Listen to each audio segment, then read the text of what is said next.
Hello, everyone, and welcome to the final four of Movie Musicals March Madness. My name is Michael Fling. I'm an artistic associate here at Goodspeed, and I'm so thrilled to the adoring millions that are voting in this competition and keeping smiles on faces.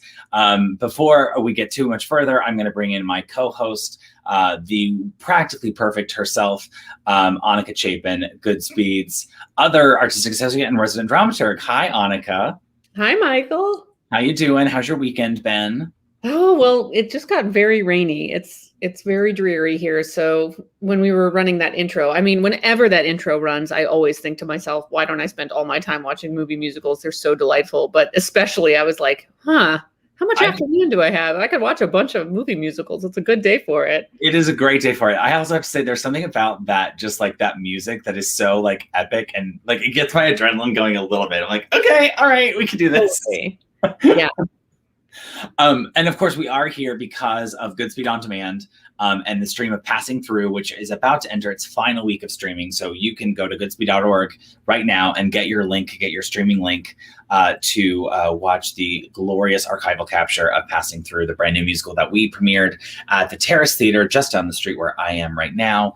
I'm going to go that way so I don't have the window. But you can stream it right now, goodspeed.org for $25. You can get a link and watch it. It is absolutely worth a rewatch if you haven't if you have watched it already, but definitely a wonderful way to spend this rainy Sunday or an evening this week or next weekend. So yeah, head on over. We'll show a clip. We'll show a clip from the show at a little bit in, but everyone is really here because of the insane results. So, Annika, the final four, we've got a number 3 seeded Mary Poppins against a number 1 seeded West Side Story, and a number 1 seeded Wizard of Oz versus a number 1 seeded Sound of Music. Last time, I think we are a little split. You think Mary Poppins is going to upset West Side Story. I think West Side Story is going to hold on. We've both got Sound of Music beating Wizard of Oz. We both think that is going to happen. Any other last final things any final predictions or adjustments that you want to make to those predictions? No, I'm going to hold on to those predictions for now. But I do have a tiny little quiz for you. Oh, give it to me. You know I love a quiz. You know I love some trivia. You give it to me. You're immediately going to get this. This barely counts as a quiz. I'm just going to say it. But so I was thinking of these movies that are so titanic, and I decided that I would go and see the AFI, the American Film Institute, obviously is the keeper of the greatest movies of all time lists. And so I was curious to see which of our final 4 movies appear on that list and in what order. Now, Michael Fling, first of all, 3 of these 4 are on the list and Yes. One of them is not. Yes, correct. So give me your guess as to what the rankings are of the 3 movies that you think are on this list. So you're going to slightly hate me. Are you talking about the revised list that happened 10 years after the original list? Or are you talking about the original list? I think I'm talking about the revised list. I'm talking about the one that's currently on their website. Okay, because there's the original one they did, and I believe on the original one they did, Wizard of Oz is the highest ranked. It's on both lists. I think it's the highest ranked. Well, you're sort of right. Are you talking about? Wait, you're talking about the specific 100 greatest, not the 25 greatest movie musicals. The 100 greatest. The 100 greatest films of all time, yes. Not specifically movie musicals. Yes. And I will say, okay, so you're a little bit right. Of these 4, The Wizard of Oz is the highest rank, but there is one that ranks higher than it on this list. That is not in our final 4, but was in our last round. Yes. Oh, sorry. I thought you were asking of these final 4. No, yes. No, I was. I've now changed the rules in a completely unfair manner. So Singin' in the Rain is the top rated, I think. Correct. On the newer list. On the older list, I think The Wizard of Oz beats it out, maybe. I'm not sure about the older list, actually. Okay. But I also know that on so trivia for those who care, because I'm a nerd and care about these kinds of things. And I don't know if I've talked about this with you, Annika, but at some point when we get to like an anniversary of the podcast and we've done like 100 episodes, I think we should do 100 greatest musicals list and do like the AFI version of musicals, because I wish such a list existed. But they do, but it's not. It's like, I think Time did one once, but it's all very like, it's suspicious a little bit. It's like, who's really doing this, and are they? I was gonna say, I want to get a panel of legit people. I want to do it. Okay, but so I think on the old list, Sound of Music, I think, is like in the low 60s on the old list, and West Side Story is like in the 40s, and then Wizard of Oz is like top 10. I think on the new list, Sound of Music eclipses West Side Story, and West Side Story falls a bit lower, and Wizard of Oz falls from where it is in the original list, but it's still like top 10. I think it is like the number 10 in the new list. And then on the musicals list, Singing in the Rain is the top of all time, followed by, I think, West Side Story.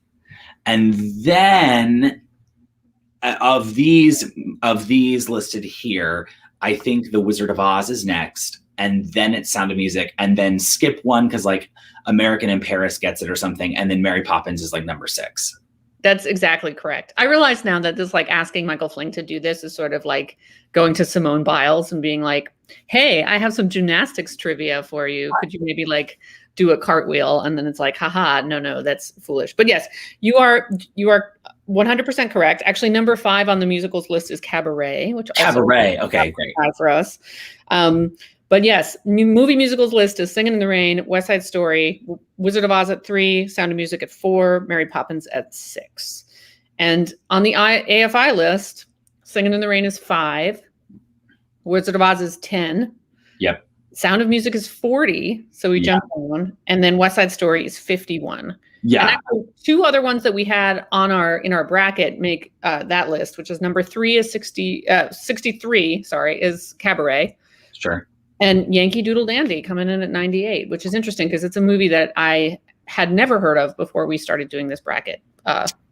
Full stop. So kind of interesting. The spelling list is a whole other thing, which we can go through a different time. But yeah. So anyway, and it's interesting you bring it up because those lists, while I am a complete nerd and know that, and why is that taking space up in my brain? I mean, truly, why is that taking space up in my brain? What is that doing for anyone? But I think those rankings are a part of how we did our seating, because I was like, well, that's a kind of independent, like, all right, here's a like nice kind of independent arbiter of these things, and we can look at it from the musicals list, and we can look at it from the overall list, and that's kind of how we compiled this list. So Mary Poppins may be controversially being a number 3 seed based on its seating in the movie musical list from AFI, but it doesn't even make the top 100 of the AFI list of all time. So that was part of how I justified that. Right. Nor does Newsies, which is why we know the entire thing is bogus. And famously, of course, Annika predicting Newsies would take the entire bracket, which at one point I thought was a very fair prediction. Now it's kind of become fun to lambast. I mean, let's be honest. If it was just amongst my friends, it would be probably Hedwig and the Angry Inch versus Newsies for total dominance. I mean, that is very real. Okay, so we've got our first matchup. Let's go ahead. This is for the stage right championship. We've got a number 3 seeded Mary Poppins, the champion of the upright division, versus number 1 seeded West Side Story, and the downstage right division. Annika, you think Mary Poppins? I think West Side Story. Any final thoughts on this matchup? Any interesting dramatic parallels we can draw? What do you think the story of this race is? Well, it's really interesting. I think the overarching story of this race is whether people are more drawn to the like beloved movies that they watched with their families in their youth, or whether it's something that's a little bit more highly ranked, as we just saw with the AFI list, occupies a more lofty space in perhaps a kind of cultural history of the country, of the art form. West Side Story, one of the great stories, obviously, it's Romeo and Juliet, Shakespeare, Leonard Bernstein, Stephen Sondheim. I mean, like, there are so many heavy hitters with West Side Story, so many amazing things. So I think this is going to be a little bit I don't want to say head versus heart because so many people also really love West Side Story, but like I think if Mary Poppins pulls this out, it's because it's people who can't vote against something that is so beloved in the fabric of their lives, in the fabric of their youths, having watched it a million times as a kid. I'm not sure how many people are like, grew up sticking the VHS of West Side Story in to watch it a million times, but I could be wrong on that. So I think a lot of people do. I was not one of those people, but I think there are some people that absolutely have that kind of, love of West Side Story from a young age that transcends on. But I think it's also worth noting and reminding that Mary Poppins barely squeaked by Singing in the Rain in what we dubbed the Umbrella Showdown, barely really making it into the spot, whereas like West Side Story just like hammered Grease. Not much of a competition there. So again, it's always a kind of discussion of relative strength versus the various things. But I think that is kind of in West Side Story's favor here. We do have a lot of outdoor dancing in both of these movies. We have some rooftops in Mary Poppins. We have some balconies in West Side Story, some streets. We have rooftops. We got rooftops in West Side Story. America is on the roof. It's really about the rooftops of London versus the rooftops of New York. Epic battle. I'm sure everybody who's voting is thinking of only this. So the Battle of the Rooftops. Only this. Also, interesting that they both have white silhouettes of their main characters in their logo treatments. Yes, very interesting. Very interesting. And also, sort of like it looks like the dance poses that the West Side Story characters are in, and the dance poses of the chimney sweeps look like part of the same dance. So we have a choreography theme here. Something to that effect. I mean, I also. But only one features dancing penguins. Only one features dancing penguins. We do have some comments from the Jets before we head into this matchup. I think this is how they're feeling headed in.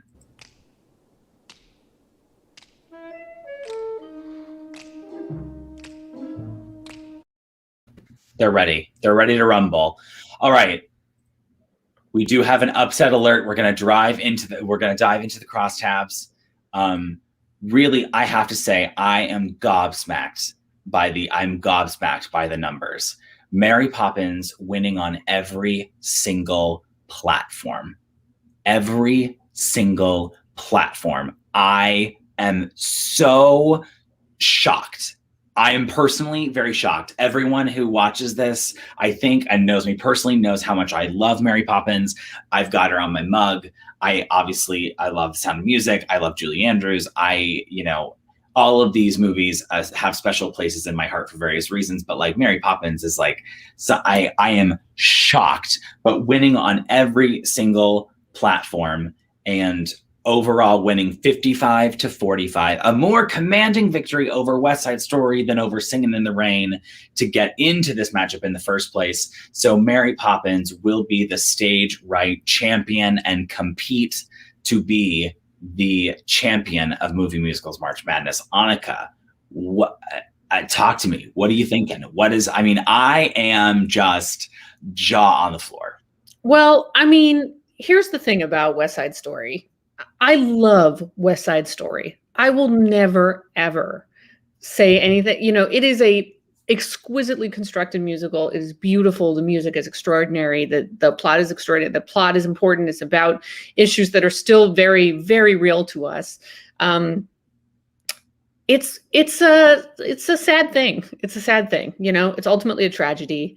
And I just feel like there are people like me who just gravitate more towards things that are not sad, especially right now when the world seems to be so full of sad things anyway, that I think the joy and the happiness of Mary Poppins, even though it's not all joy and happiness, but there could be something just about the sort of happy world of Mary Poppins that people were drawn to when doing their votes. Because again, we don't specify in these brackets whether we're asking people to vote on what they think the best quality musical is, or the most important in the history of musical theater, or the one that is the most important cultural touchstone or groundbreaking. We don't specify what you're voting on. And so for some people, it's just a gut decision about what they're more drawn to at that time of two things that are really beloved.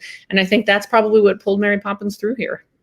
I mean, I have to say, I think it's interesting. You brought it up just then, but this kind of conversation between head, heart, but like what we have viewed as the prestigious kind of titles last year in our bracket, like fell very quickly. Like Prestige really did not get you very far in terms of people's vote. And this year, that hasn't been as true. Prestige, I mean, 3 of our number 1 seeds were in the final 4. I mean, and even and Singing in the Rain, like barely wasn't by Mary Poppins squeaking out a victory there. So I think we've kind of thought that Prestige has actually mattered more this year than it has in previous. Certainly with something like West Side Story beating Grease, I would expect, if Mary Poppins can beat West Side Story, I would think that Grease would have had a better kind of competition against West Side Story. But I guess when we're getting really down to the nitty gritty, and it's not so larger picture kind of like, okay, well, what's like the right choice? Like this is like getting to be the final choice. It's interesting that it wins out here. Yeah, it really is. But of course, West Side Story just it's gone so far. I mean, we can't like it's final 4. I mean, the final 4 is huge. Yes, it's one of the greatest, one of the best. Nothing, this is not a mark against West Side Story in any way, shape, or form. It is an unbelievable touchstone in the musical theater canon. It's for a million reasons. It's such a part of our culture and our time, and it's a great show. So nothing against West Side Story. You have served us well on this bracket. And we do have Mary herself available for comment about the upset. I think a lot of people were really shocked, including her boss, Mr. Banks. We're going to go live to 17 Cherry Tree Lane now. Just a moment. Mary Poppins, what is the meaning of this outrage? I beg your pardon? Will you be good enough to explain all this? First of all, I would like to make one thing quite clear. Yes? I never explain anything.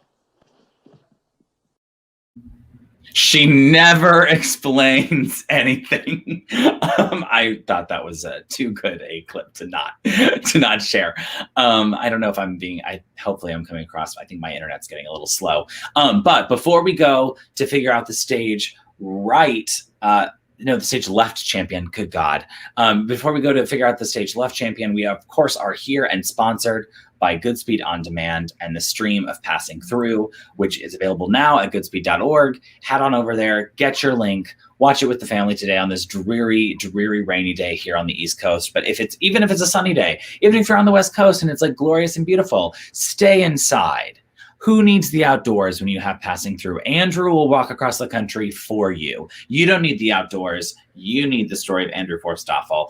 We are going to be sharing one of the first songs in the show right now. It is The End of the Road, one of Annika's favorite tunes. Annika, anything you want to say to set up the clip that we're going to show? No, I think this one is probably pretty self-explanatory. I'm not sure exactly when it starts, but I think it probably you'll get the gist pretty quickly.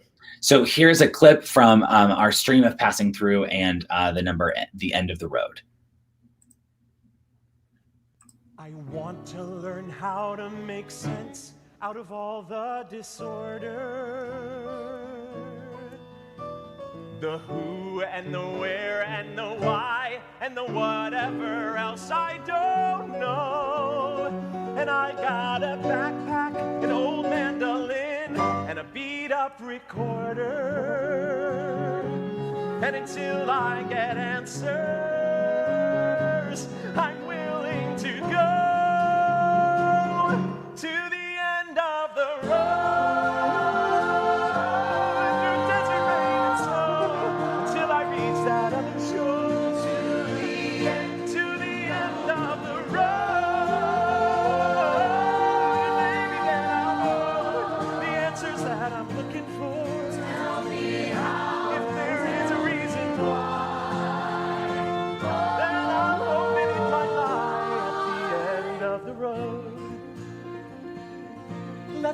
be a reason why, and let it find me as I try for the end of the road. For the end of the road.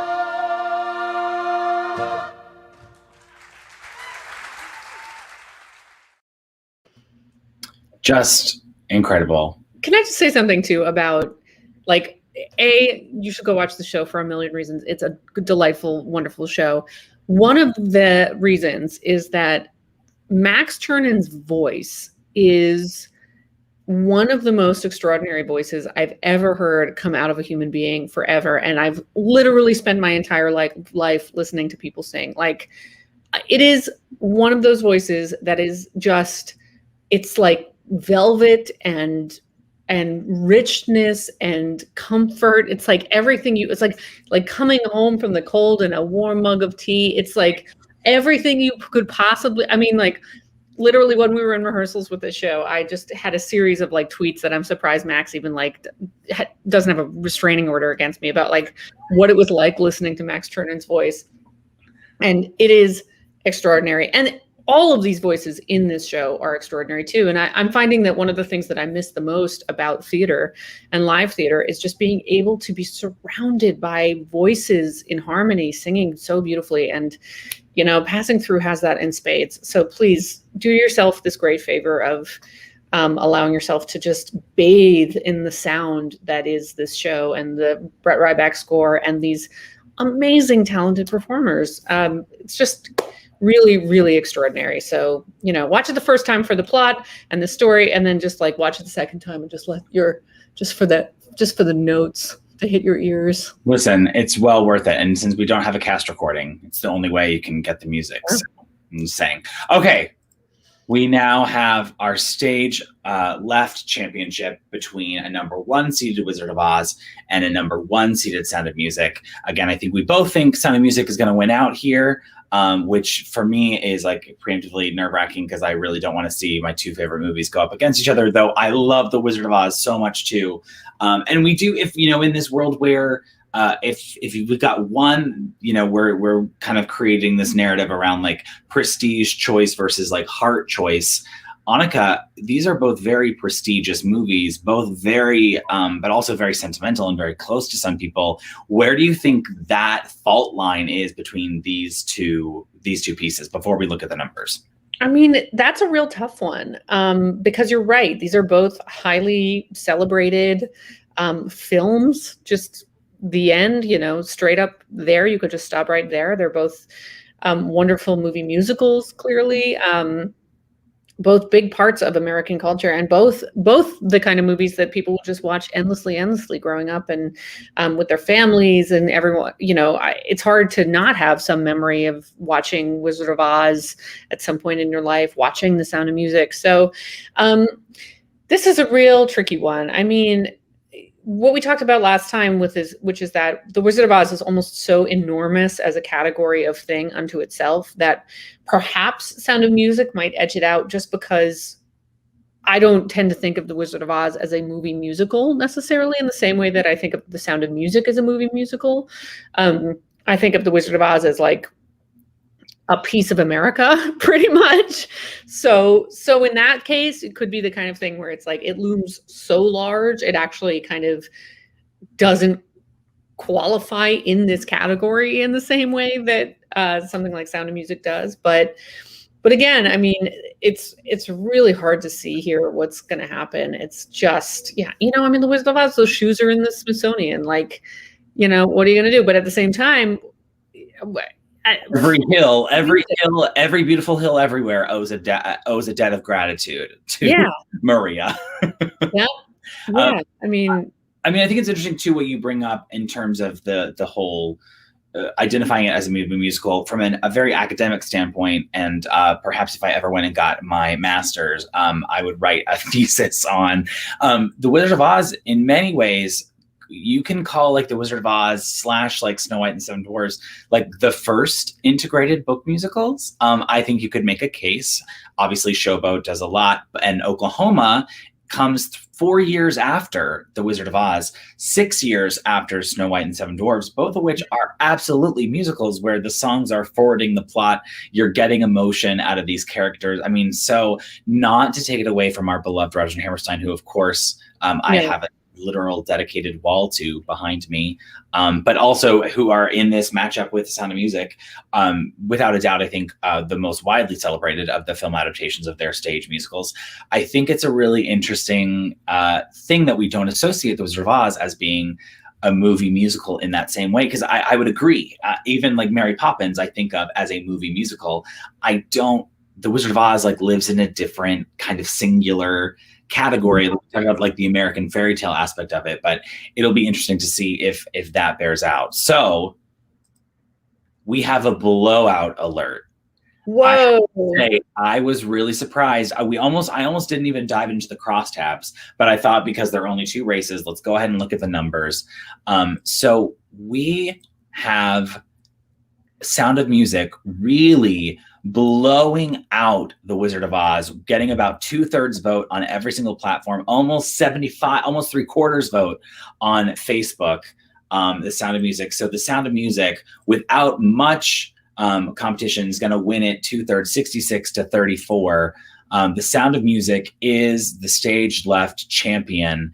Annika, thoughts? What do you have to say on this? Although we both predicted it, did you think it would be as big a blowout as it was? No, not at all. It's funny you put up that blowout thing, and I was like, and I still don't know which one it is. Like, you could have easily just said that Wizard of Oz blew it out of the water, and I would have been like, well, of course, because obviously it's the Wizard of Oz, and like, you know, that's just every person in the world has interacted with that at some point. But yeah, I mean, I don't know. I think also probably maybe some of our viewers just really want to see you.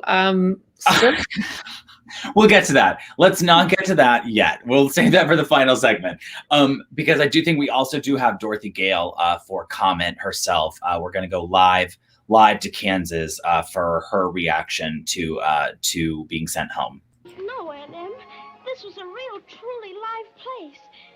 And I remember that some of it wasn't very nice, but most of it was beautiful.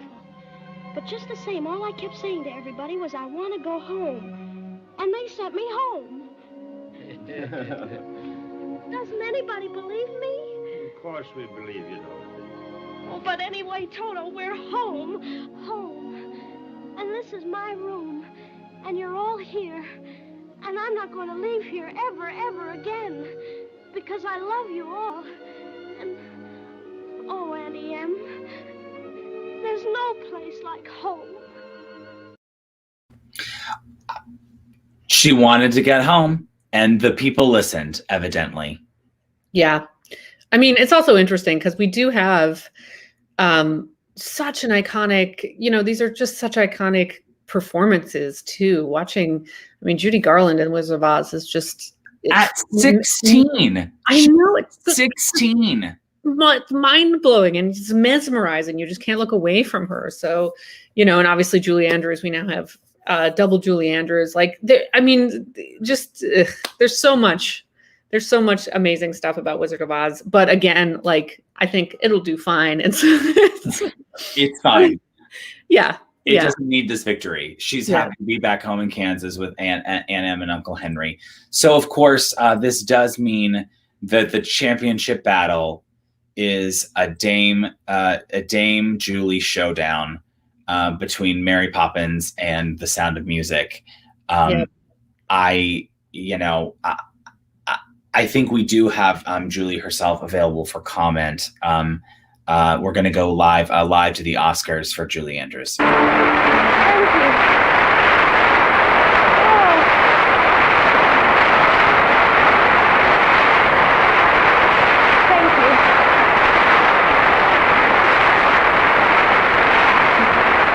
you. Oh, this is lovely. I know you Americans are famous for your hospitality, but this is really ridiculous. I would agree. It is really ridiculous, Dame Julie, to put me on trial. I do feel that this is a personal attack from our audience. I do. it might be a personal attack from our audience because this is really the toughest choice you'll ever have to make. Although you can think of it this way: it's brunette Julie versus blonde Julie. Well, long hair Julie versus short hair Julie. And is she blonde in it, or is she strawberry blonde?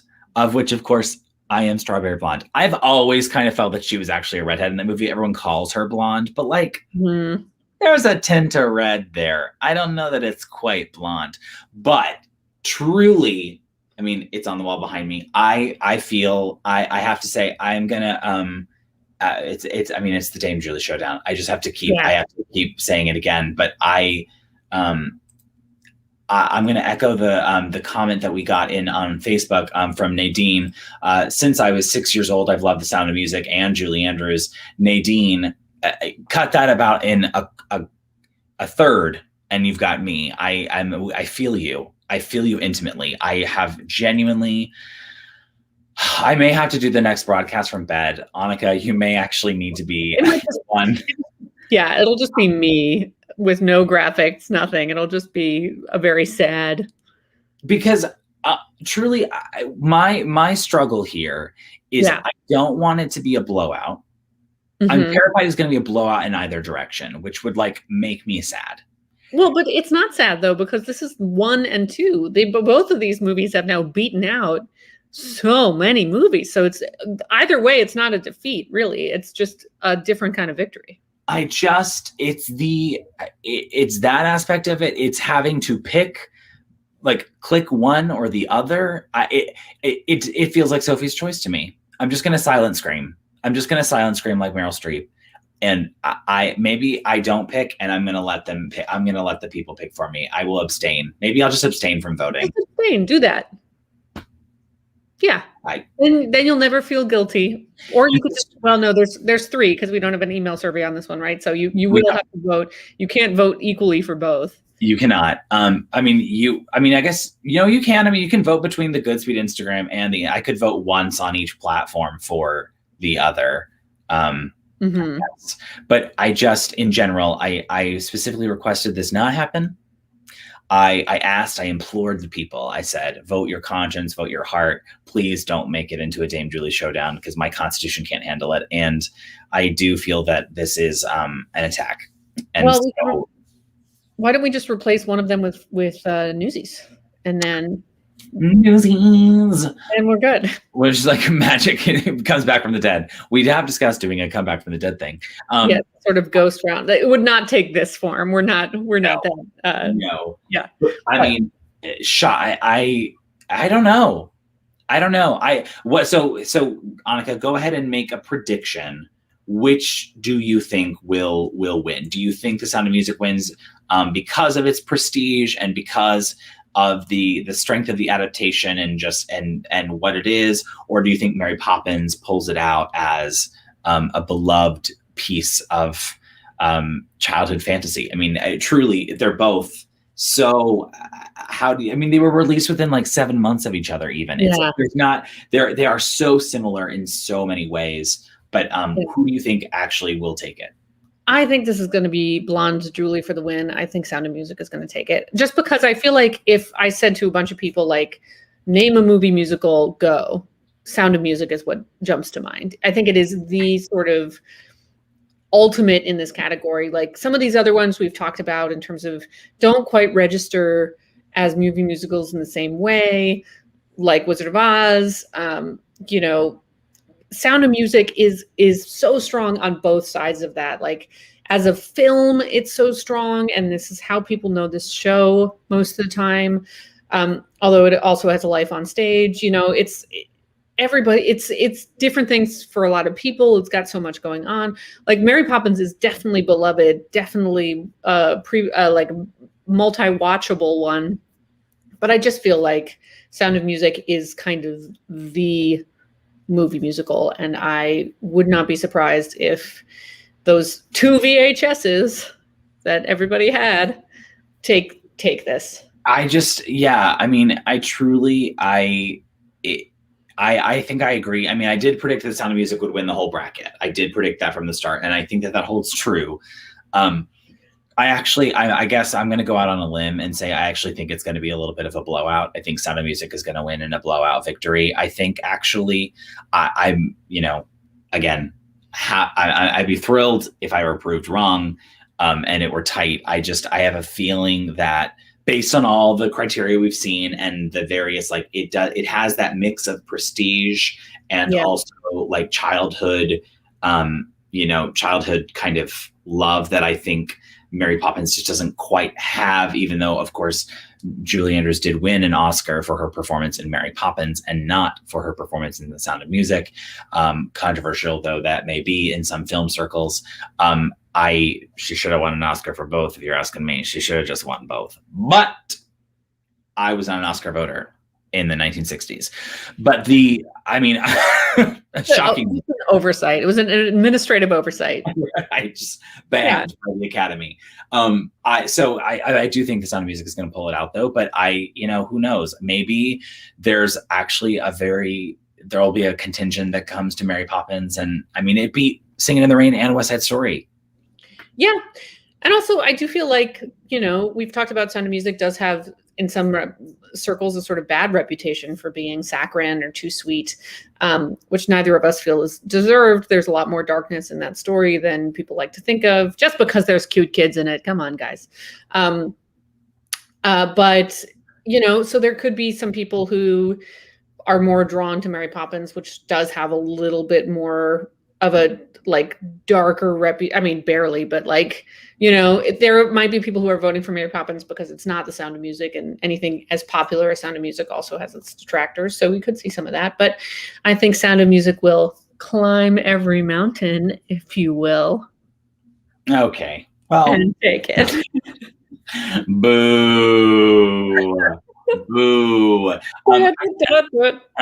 I think, the other interesting thing a message from our marketing department, very fervently in support of Mary Poppins, because The Sound of Music is just too long. Oh, okay. It's only half an hour longer. It's only actually like a half hour longer. But I do think it's interesting that, like, from a psychological standpoint, with its intermission and the two VHSs and things, like, maybe that plays in Mary Poppins' favor. Maybe Mary Poppins pulls it out. I don't know. I truly don't know. Yeah. And Mary Poppins did have that more recent film, Mary Poppins Returns, with Emily Blunt, and it's a little bit more recently in our minds, although that's barely fair either, because, like, when did either of these movies ever really go out of our minds? I feel like, so. Both, I guess, The Sound of Music is shown on television, every yearly. Mary Poppins not quite as much, though. They're both available on Disney Plus for streaming. If for some reason you have not seen either one of them or would like to revisit them on this dreary Sunday after you watch Passing Through on Goodspeed On Demand. The Sound of Music live. That was, I guess, a while ago now. That's almost been a decade. Can you believe that? That's wild to think that happened like almost that long ago, that Carrie Underwood live broadcast. Oh yeah. Anyway, fascinating. We will, do you want to say? Well, I was just going to say also, Mary Poppins, Sound of Music, and Passing Through all qualify in some ways as Stranger Comes to Town stories. So, accurate. Be looking at the sort of fundamental storytelling forms that these all exist within, they are sort of in the same category. That's interesting. An interesting point. Not entirely, but not entirely. Stranger Comes to Town is a stretch for Sound of Music, but I understand if you're making the town the Von Trapp family, sure. Yeah. Certainly, it's what Mary Poppins is, because she literally comes to town. Yes, floating through an umbrella, changes the world. Blowing mayonnaise out of the way on her way. coming on the wind.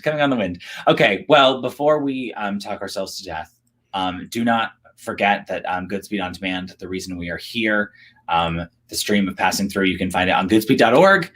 Right now, $25 gets you a link to watch the show and the archival, and it is a wonderful way to spend this dreary Sunday, but really any night this week. It is such a delightful reminder of what we are missing right now in live theater, and strongly encourage you heading on over and either revisiting the show if you saw it in person. It's a great capture of the show if you are familiar with it, but if you are not familiar with it, you will have a wonderful time watching it. It's an extraordinary piece of new musical theater. Yes, absolutely. And if you want to watch it and then send us your favorite image of what Max Chernon's voice sounds like, then please do that, and we will gather them. And then Max will probably never speak to us again because he'll be so creeped out. But you can do that. You're going to listen to it, and you're going to be like, wow, it's just like blankety blank blank. And whatever that image is for you, send it along to us, and maybe we'll share them here.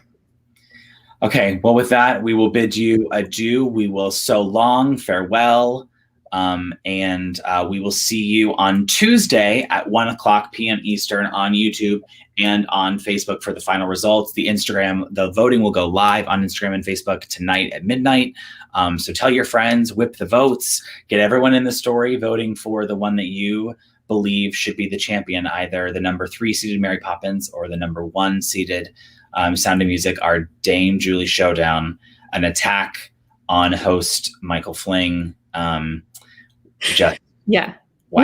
Maybe it's an honoring of your favorite actress because they've both achieved so high a rank.